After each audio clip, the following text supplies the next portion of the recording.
Hello and welcome. I'm Keith Fox and we're here at the American Heart Association in Chicago, and this is a very exciting congress, and I'm delighted to have two experts with me to discuss hotlines that have taken place today with insights into heart failure and insights into neuroprotection and cardiac arrest, among other things. So we're going to start with the first of the experts, Maria Costanzo, and we also have Chris Granger. Maria Rosa, tell us a little bit, first of all, about the Pioneer HF study. I was very excited about the results of Pioneer. Essentially, it tested the hypothesis that patients beginning valsartan sacubitril before discharge and after stabilization from an episode of decompensation would have improved outcomes. The primary endpoint, admittedly, was a surrogate endpoint because it was the time average decrease in NT-proBNP at 4 to 8 weeks. But NT-proBNP has been a pretty good surrogate. Absolutely. Yeah. And in fact, the study was powered to show a reduction of 18% in one group or the other, and actually valsartan sacubitril had a decrease of 29%. 29%. This is pretty dramatic in this population. Very dramatic. So the implications for the clinician for this population? I think this will alleviate a lot of concerns because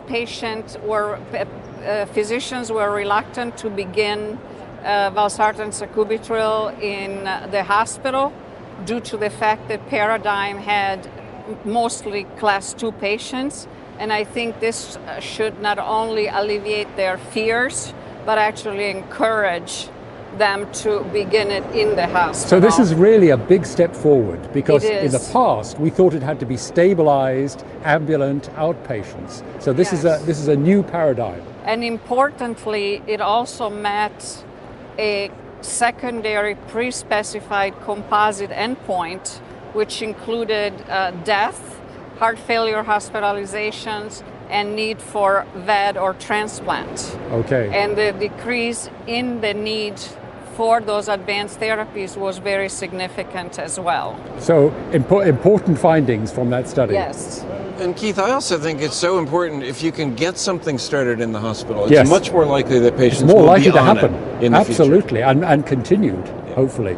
So Chris, let's turn now to the session where you were chairing, and let's cover some of the issues like cardiac arrest. Yeah, so there were two trials in cardiac arrest, and cardiac arrest is, it's both an enormously important clinical problem with terrible outcomes, with only 5 to 10% of patients with out-of-hospital cardiac arrest surviving. And it's also very difficult to study. Yes. So today was an important day. I think the third largest randomized trial ever performed, the Princess trial, was presented by Swedish investigators. This was a trial of about 670 patients who had witnessed out-of-hospital cardiac arrest, testing the hypothesis that very early rapid cooling might improve outcome compared to in-hospital cooling. Now, Chris, there have been previous attempts at cooling which have involved cold saline with a volume overload, and they had pretty deleterious effects. This was the Kim trial, and it was a large trial, about 1,000 patients, and you're exactly right. There was no benefit, and in fact some more heart failure and rearrest with the infusion of saline. Yeah. So this approach used an intranasal device with an evaporative cooling process with injection of a foam. And my understanding is it also facilitated some of the oxygen distribution because the material took up oxygen and released it. That's correct. So, what the trial showed is this, and this was started before ROSC patients were enrolled. So it was started very early, either while resuscitation was still occurring or shortly after return of spontaneous circulation. So this is in the field. In the field.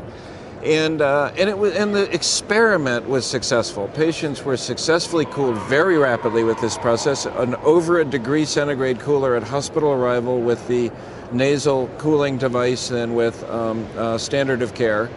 But unfortunately, it was not associated with a meaningful improvement in outcome. There was a suggestion that patients with ventricular fibrillation might have had better outcome with this approach than standard hospital cooling. But we know about subgroups, and we know that we would really need to have another trial to be to change care for how we should be applying So this. interesting concept, and maybe opening the door to further trials, but not yet definitive. That's right. I think the important thing that even though it didn't meet the endpoint, it demonstrates that the approach is safe Yes, yes. to potentially perform additional trials. Exactly. And a larger I think- scale, more exactly. definitive I think trial. it's a great technology. To achieve this goal of cooling faster and test that, it's a good approach. Now, the other trial was But testing... before we get into that, I mean, we've got to make the point that pre-hospital resuscitation has been a failure globally. I mean, if the recovery rate is 6% or 7%, as a society, we're not dealing with this well. So we're not dealing with it well, Keith, and we know the two key things. It's kind of the basics. Yes. It's when it's witnessing the cardiac arrest, it's bystanders starting CPR, and it's early defibrillation Yeah. for those who have a shockable rhythm, which is 30 or 40%. So let's do the basics well and ensure we have facilities in all our countries to do that. Exactly, and AED, there have been a lot of great studies about community use of AEDs in Yes. public places, and some of those have been quite successful. The other trial then was asking the question, how about if there's better hemodynamic support to Right. improve cerebral perfusion in the early hours after cardiac arrest? And this was a smaller study. It used an MRI primary outcome measure Yeah. looking at degree of infarction. And it used norepinephrine to increase the mean arterial pressure to between 85 and 100. It was a small study, about 110 patients.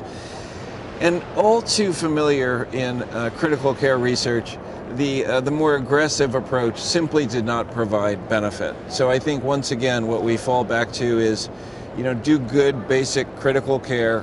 I think a critical, no pun intended, issue is to continue supporting these people who've had cardiac arrest for at least 5 days. Yes, Because yes. what we've learned is some of these patients do take a few days and still have complete recovery. And we Yes, probably were harming people by withdrawing care too early. Yeah. So don't make the decision too early, because there may still be scope for improvement.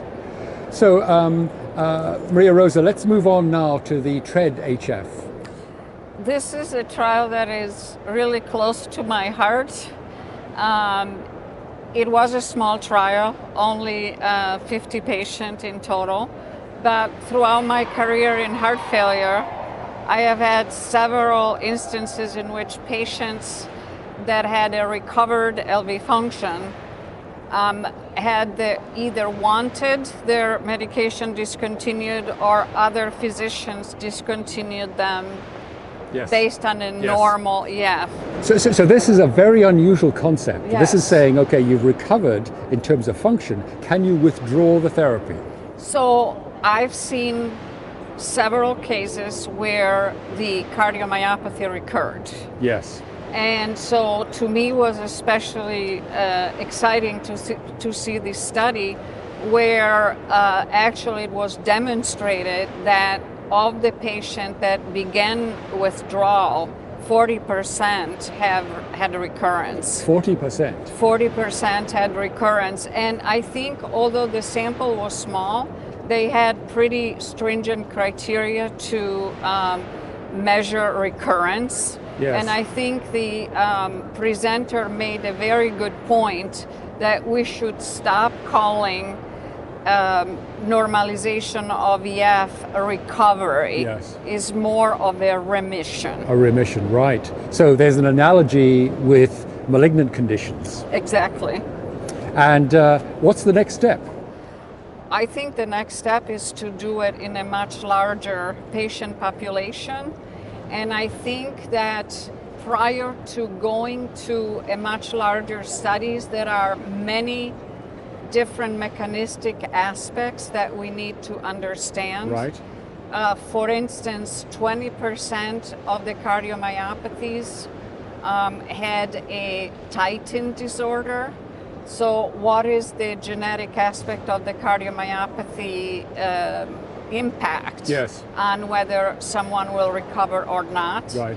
Another very interesting finding was that the patients that did not have recurrence had a higher global radial strain by CMR. Yes. So we need to identify better what are the predictor of recovery, so we target the withdrawal to patients that are not likely to relapse. So more clearly defining the characteristics of what's caused the cardiomyopathy, and then looking at the extent of recovery and defining those that may recover. And identify potential patients in whom withdrawal might be safer than in others. Okay.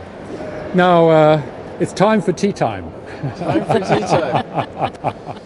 So Keith, tea time, which you're very familiar with this trial, having served on the DSMB, but this is a trial asking an interesting question. Knowing that many patients who have acute myocardial infarction and primary PCI have incomplete reperfusion at the tissue level, that they have microvascular obstruction, which we can now assess by MRI quite accurately. And so it asks the question, if one gave low-dose fibrinolytic therapy, specifically TPA 10 or 20 milligrams compared to placebo. Intracoronary.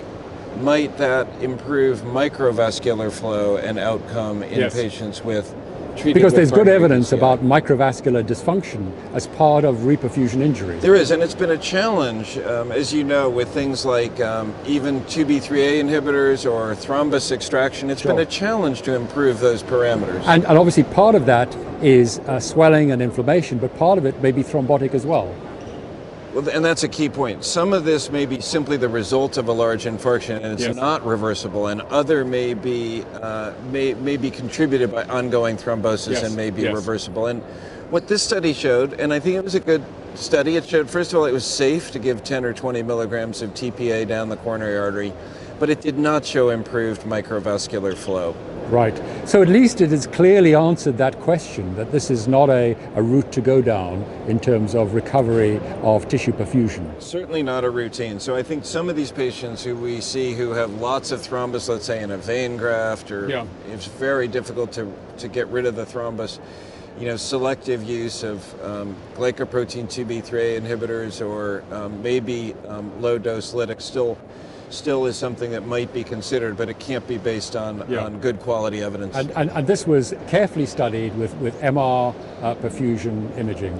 And other markers like ST segment resolution and infarct size also were not favorably impacted. To me, for a non-interventional cardiologist, the message that was more disturbing from this trial and another trial was that the illusion that by looking at the angiographic result, you think that everything is well and good, but it's not. It's not. So it's a very sobering... It's sobering, and we've been caught by this in the past, because we're only looking at the luminogram and not the tissue.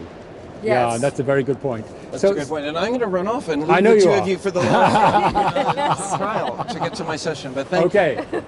Now, Maria Rosa, let's now cover the session where you were a commentator, and it's to do with AV fistula. Yes. When I was asked to discuss this trial, I didn't know the results, but to me it was extremely intriguing because following patients that have had kidney transplants, I often ask myself, why in a stable allograft do you leave this large AV fistula with all its hemodynamic consequences on both the heart and the pulmonary vasculature? So what the investigators did was to randomize stable kidney transplant recipients to have either AV fistula ligation or leave the fistula open, and then they repeated CMR at baseline and at 6 months, with the primary endpoint being change in LV mass. And actually they found that in the ligation group there was a 14.7% reduction in LV mass. And interestingly, and remind us of the time scale for that. 6 months. 6 months. So that's pretty impressive. Yes, very impressive. because actually the investigators predicted a reduction by 9%. Yes, yeah, so yeah. it was higher This is real. than their predict. Yes. And the interesting thing to me is that they also met all the secondary endpoint of reduction in ventricular and atrial volume. And another important finding was that there was no change in the function of the allograft. Right. And this is important because I hear from transplant nephrologists that one of the reasons they don't want to ligate the fistula is that the allograft function will decline. So it's important that that was answered. Yes. So I think we've seen some really interesting, fascinating studies today. Yes. And clearly among those, we've been discussing some that influence practice and certainly influence our understanding. Or give us the stimulus to do better studies. To perform a larger study. I mean, the AV fistula trial to me was a very good proof of concept trial. Right. Now we need to see if the decrease in LV mass translates into meaningful clinical outcomes. Yes, and longer term sustained lack of harm in terms of renal function. Yes. Terrific. So Maria Rosa Costanzo, thank you so much for your great insights and for your comments to ESC TV. I'm sure there's going to be a lot of interest in terms of all the participants. Thank you very much for having me. Great to see you. Great to see you. Thank you.